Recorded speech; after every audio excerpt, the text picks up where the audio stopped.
Welcome everyone to CoSM's November Art Church on the new moon, a time to set intentions for the coming month. The theme of our church today is Self and Godself. In a minute, we'll share a meditation and then introduce the topic. We encourage you to get together with a mirror if one is handy, or to allow yourself to draw an inner self-portrait. When you make a mark, your creative flow turns an inner idea into evidence of that moment. The difference between a doodle and a drawing depends on how much you honor the creative moment by allowing it to flow. To upgrade your enjoyment of the process, use worthy materials. Drawing reveals your natural ability to envision and manifest. Like yoga, with a steady commitment over time, art is a practice that will show measurable improvement in your ability and increasing enjoyment. To make your art a spiritual practice, start with a prayer and plan music or spoken word that connects you with your higher nature. This art church will begin with this meditation called Self and Godself. A continuum of avatars have been sent by Great Spirit to enlighten and uplift the world. These sage beings have interfused their most human self with divine source. In every generation, like a perennial plant, spiritual teachers emerge when conditions for their reception cry out. Through the ages, wisdom masters shine as beacons of light and love, guiding humanity toward the God-self inherent in all beings.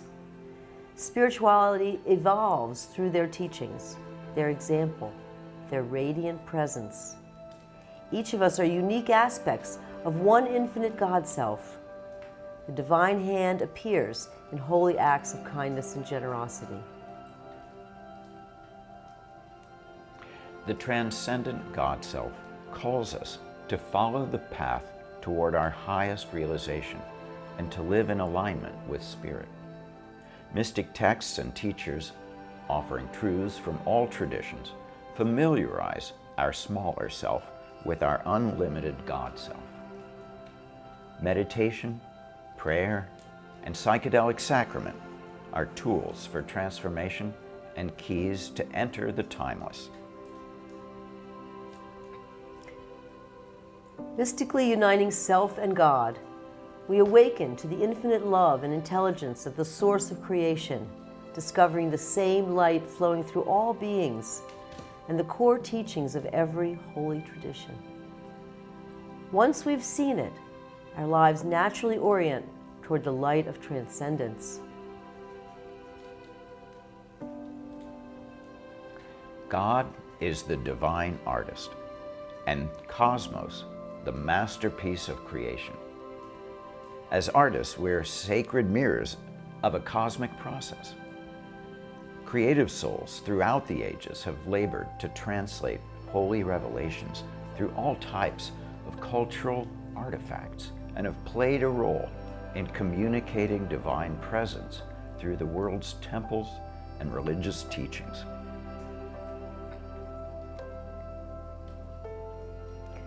The wisest teachers live, speak, and express as the God-self. When we identify the mystic fire, we stand close. Our obstructions to God-self melt away and burn off as cinders. Ashes of fear and self-hatred, delusion and misguided desire are consumed in the fire of infinite awareness, washed in the ocean of love bliss.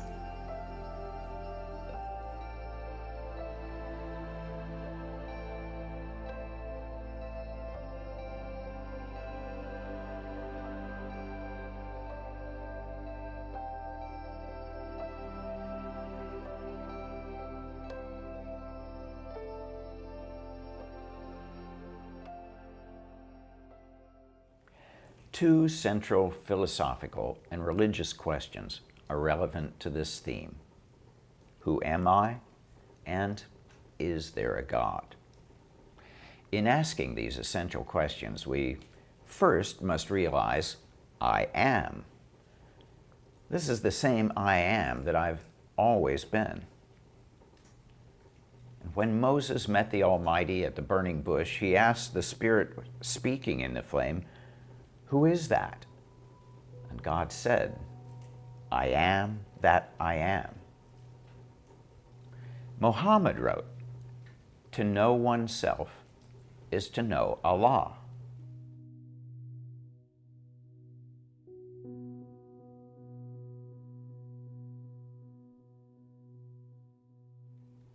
And in the Hindu tradition, the Atman refers to our indwelling spiritual essence, the soul, the eternal Godself, which is also part of the boundless spiritual source, Brahman. Socrates advised his students, "To know thyself is the beginning of wisdom." And for this reason, the self is a core subject in all philosophical and spiritual traditions. The self is the aperture through which the world enters and exits our awareness. Psychedelic psychotherapists suggest that there are vast, unexplored, imaginal dimensions that are accessible for the betterment of well people.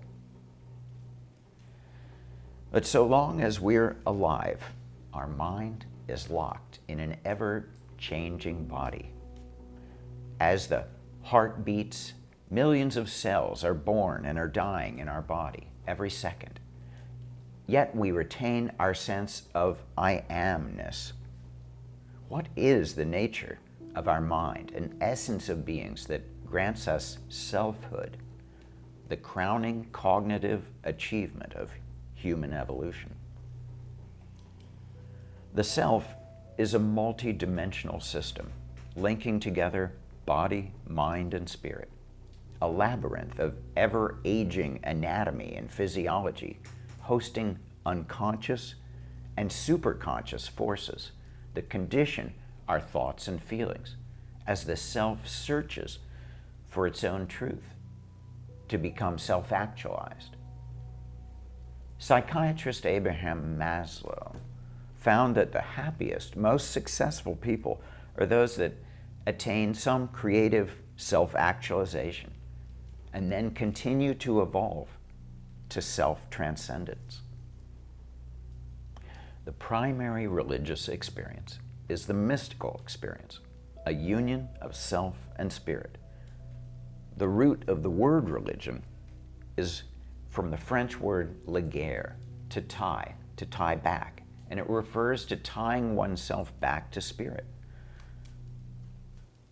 Because we're artists, creativity is our spiritual practice, and art is our religion. At CoSM, we're building a temple inspired by our psychedelic visions and are committed to reimagining our relationship with spirit. The mystical experience enables us to die before we die, to momentarily transcend the flesh and identify with the infinite light of immortal spirit. Because God is within, we are immortal and eternally part of the unfolding mystery.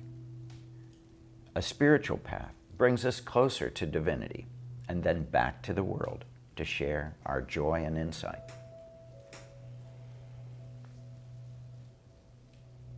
Atman is the Hindu name for soul, the reincarnating, indwelling spirit, the eternal self. The Katha Upanishad says, "Know the Atman as the rider in a chariot. The body is the chariot. The intellect is the charioteer, and the mind is the reins. The senses are the horses, and the sense objects are the paths around them." When the Atman understands this and is unified, integrated with body, senses, and mind, is virtuous, mindful, and pure, one reaches bliss, freedom, and liberation.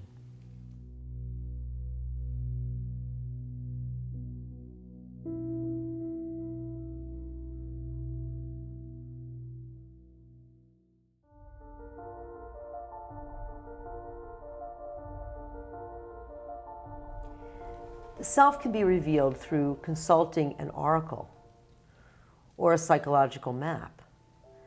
Tarot and astrology, reading rune stones and interpreting the I Ching are useful when seeking advice in the form of divination, sometimes delivered by a clairvoyant or a sensitive. Wise and insightful advice or prophetic predictions may be inspired by higher spirits. Mapping the phases of life cycle can inform and guide us towards solutions currently obscured from our perception. The Enneagram is a contemporary insight map to assist us on the path towards self-knowledge. A system of personality typology, the Enneagram describes patterns in 9 different characterizations mapped onto a 9-pointed diagram that illustrates how these varied sorts relate to each other. Ennea is the Greek word for 9, and gramma is something drawn or written. Now, for the most rudimentary examination of your Enneagram designation, we will now listen to the 9 descriptions of the strengths and weaknesses.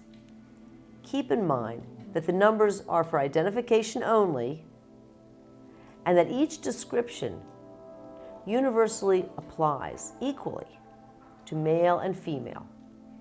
See which personality type most resonates with yourself. Are you number 1, the reformer, rational, idealistic, principled, purposeful, self-controlled, and perfectionistic? Are you number 2, the helper, caring, generous, interpersonal, demonstrative, people-pleasing, and possessive? Or number 3, the achiever, success-oriented, pragmatic, adaptive, excelling, driven, image-conscious? Or number 4, the individualist, sensitive, withdrawn, expressive, dramatic, self-absorbed, temperamental? Number 5, the investigator, intense, cerebral, perceptive, innovative, secretive, isolated? Or number 6, the loyalist, committed, security-oriented, engaging, responsible, anxious, suspicious? Or number 7, the enthusiast, busy, fun-loving, spontaneous, versatile, distracted, scattered? Or number 8, the challenger, powerful, dominating, self-confident, decisive, willful, confrontational? Or number 9, the peacemaker, easygoing, self-effacing, receptive, reassuring, agreeable, complacent? Remember that no Enneagram type is inherently better or worse than any other. Each has unique capacities and limitations. The ideal is to become our best self.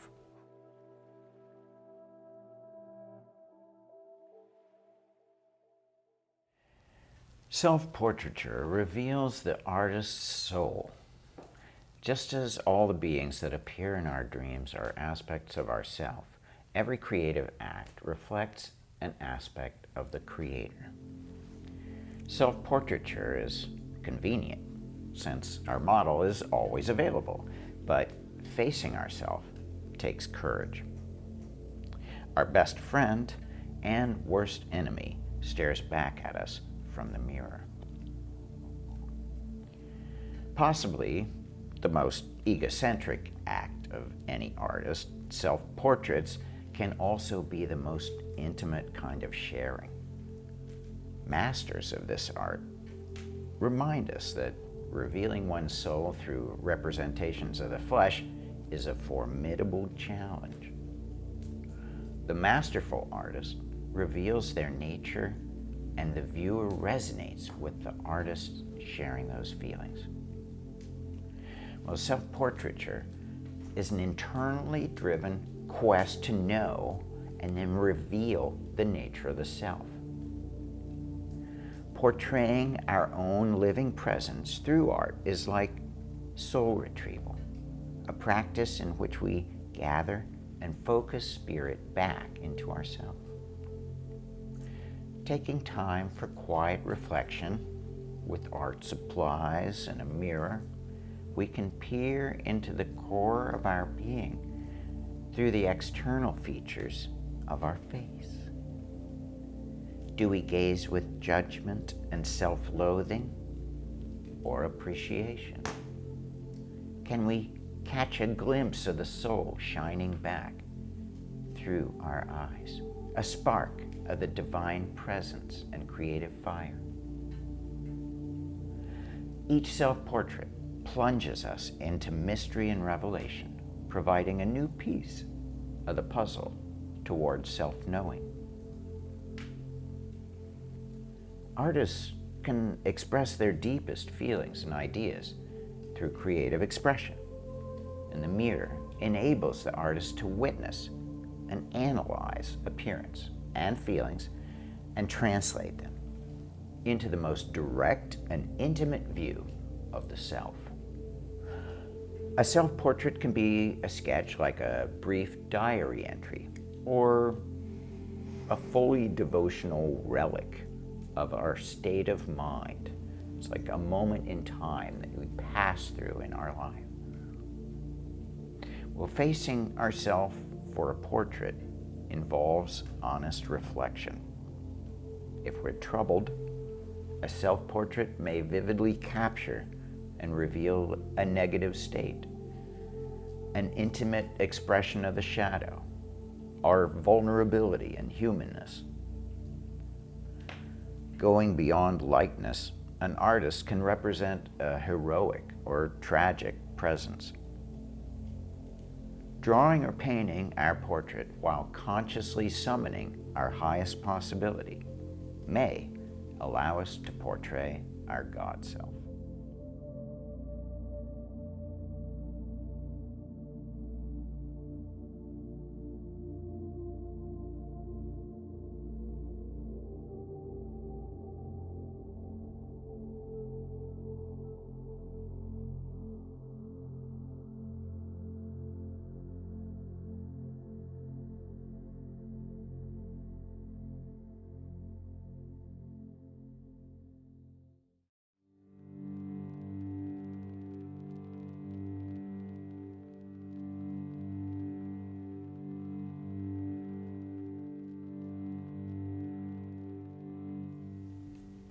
It was Sigmund Freud, an Austrian neurologist, who founded psychoanalysis, a clinical treatment for mental illness that involved a dialogue between a patient and a psychoanalyst.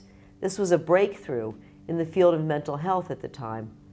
Freud understood that hidden elements in the preconscious and unconscious psyche, such as repressed desires, can influence our dreams, thoughts, and behavior.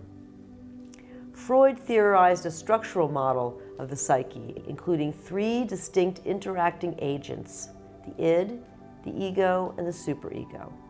The id is the unconscious, full of chaotic instinctual desires. The superego posits the ideal social self and has a moralizing role. And the ego is the organized, realistic agent that mediates between the instinctual desires of the id and the critical superego.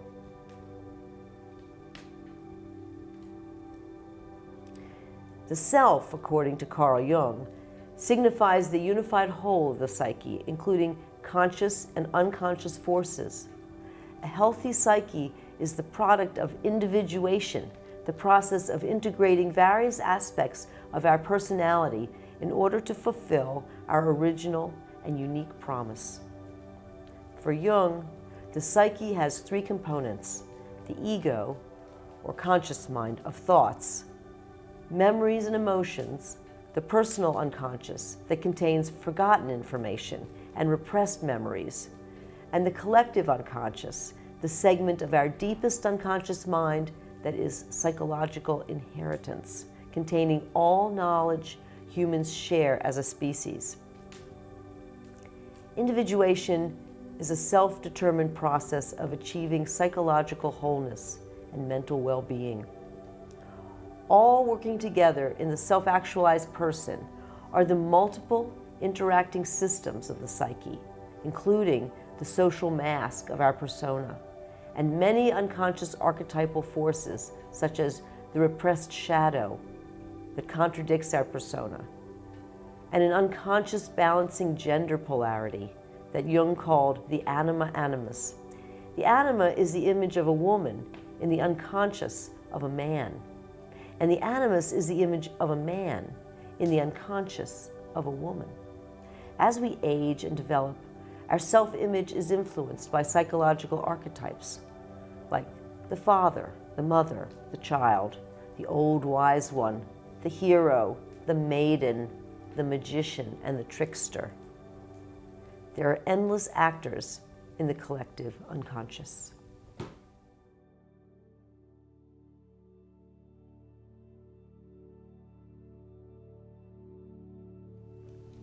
The 21 framed sacred mirrors invite the viewer to expand their identity from the limited individual flesh body toward recognizing our shared humanity and divine nature. The series is a progressive exploration of the anatomy of body, mind, and spirit.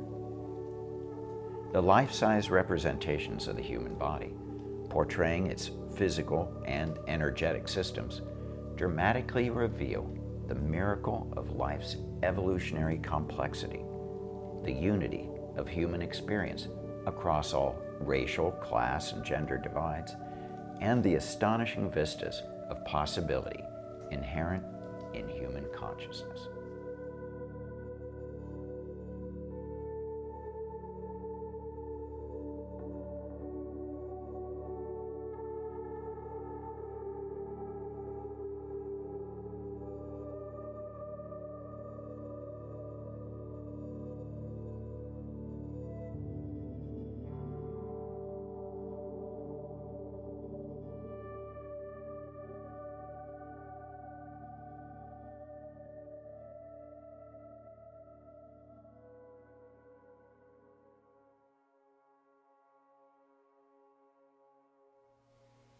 Well, here we have Alex's beautiful chalkboard drawing to help us talk about the four quadrants.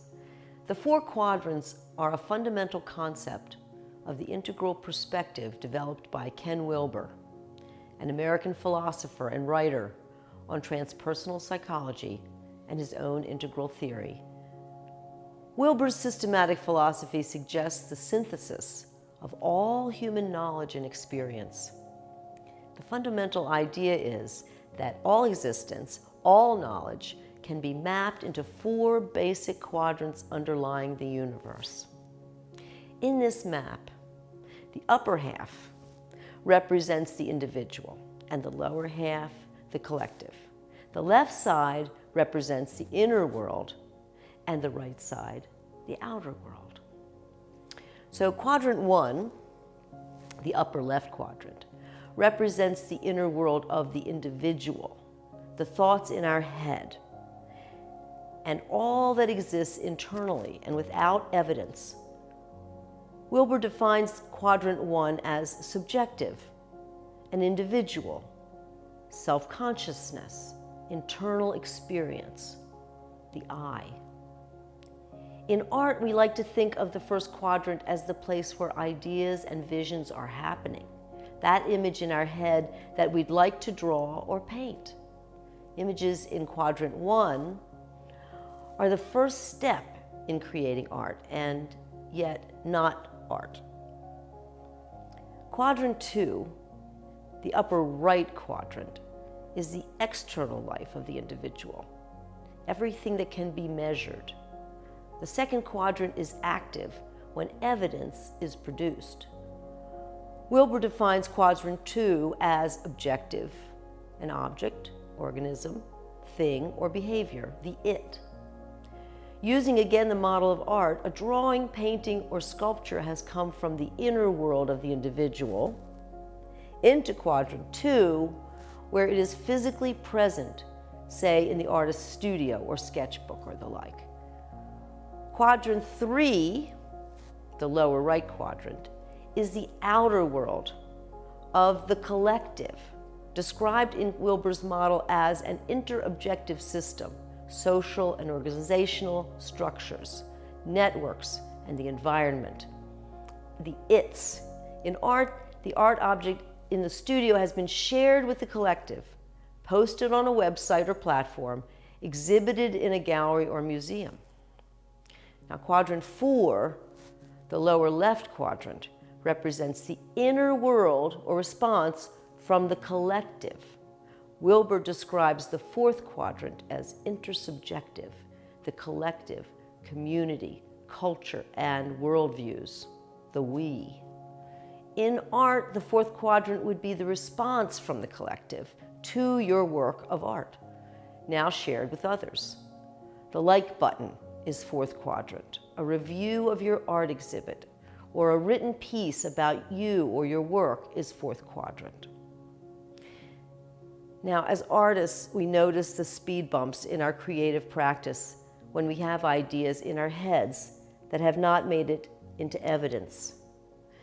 When we do create, but our work languishes in the studio or it hides in a sketchbook, this may indicate that we are simply not ready to share the work, and it may be in a transitional phase, but when there comes the urge to make our artistry known and appreciated by others, we can post our work, or we may win an opportunity to exhibit our work, and we fulfill the 3rd quadrant.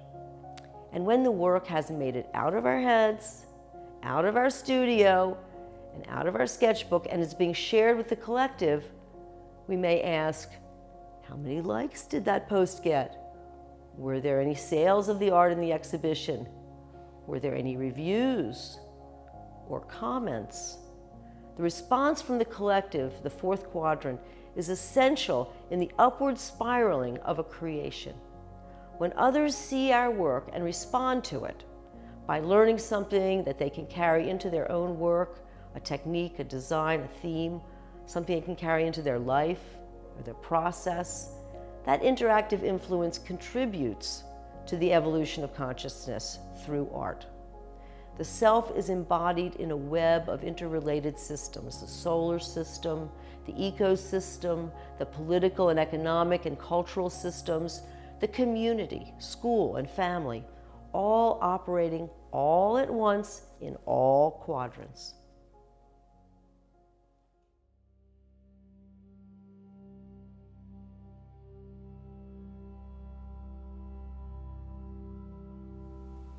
As the great invocation is sounded, visualize human consciousness permeated with light and love and power. From the point of love within the heart of God, let light stream forth into the minds of all people. Let light descend on earth.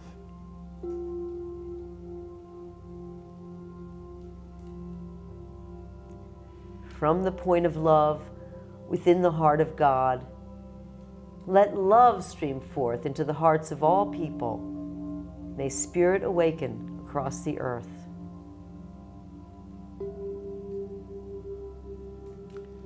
From the center where the will of God is known, let purpose guide the will of all people, the purpose which wisdom knows and serves.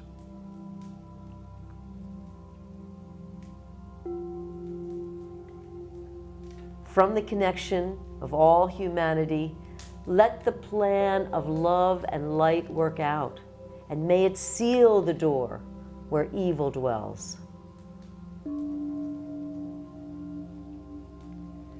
May the power of light, love, and wisdom manifest Spirit's plan on earth. And may any merit generated by this gathering be offered to the benefit and liberation of all beings. Happy new moon.